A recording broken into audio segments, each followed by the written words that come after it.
ฮัลโหลสุขสบายดีพ่อแม่พี่น้องมื้อนี้บุญบ้านเฮาเนาะมื้อแดงเพิ่นสิมีการสมโภชพระสุขสบายดีท่านผู้ชมและหมู่เพื่อนทุกคนที่เข้ามาติดตามรายการเนาะมื้อนี้เพิ่น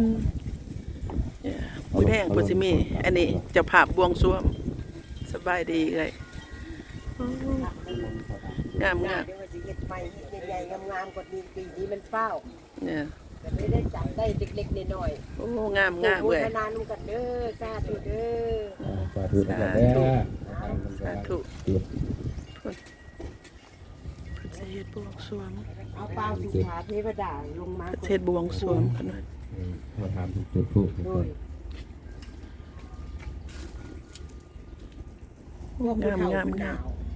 เจ้าหน่อยเพิ่นดงมา เดี๋ยว เพิ่นดงมา มันจังว่าหนาวว่าซั่น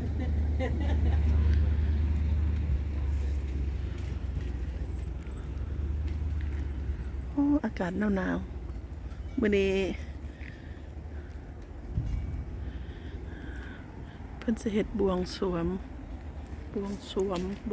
ห้องกันมาที่ โดยขอโทษเขาหน่อย อันนี้แม่นข้างในข้างในเพิ่นกำลังเตรียมเครื่องเตรียมของสิออกไปฟอดว่าซั่น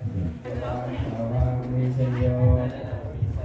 สุจยามังคาเลอัปลาชิตาปัลลังเตสิเสปะระภิโภคาเลอภิเสเกสะภะโพธานังอาคาปะโตปะโมตันติสุนันทตังสุมังคลังสุปาภาตังสุโหติตังสุทโนสุโมโหโตจะสุยิทังพรหมจารีสุปทากินังกายกรรมังวาจากรรมังปะทากินังปะทากินังมโนกรรมังปณิทิเตปะทากินาปะทากินานิกัตตวานรพันตเท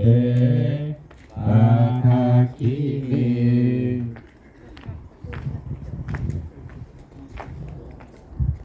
ฮัลโหล1 2 3ไอเดียสาธุ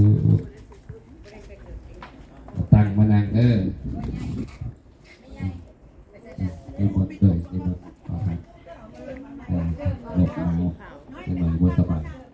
เอาตังค์เหรอ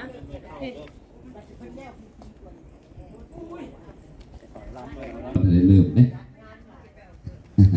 ฮะมีไล่สดกูหน่อยโมไล่ดิให้ผู้บ่าเห็นแล้วเราไปไล่ได้ปะ บ่ได้ไล่ ไอ้ได้เลยนะ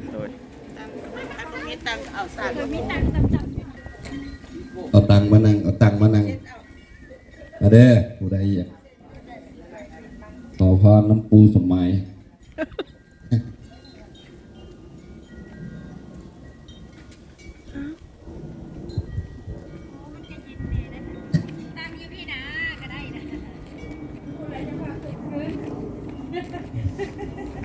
เดี๋ยวเอาอยู่นอกมาสนอกแล้วเลยเอาอยู่ในมาสิเดียวติดปลาไว้ฮอดมือแรงเด้อได้บ่ปลาไว้ดีแล้วมีมนต์อีก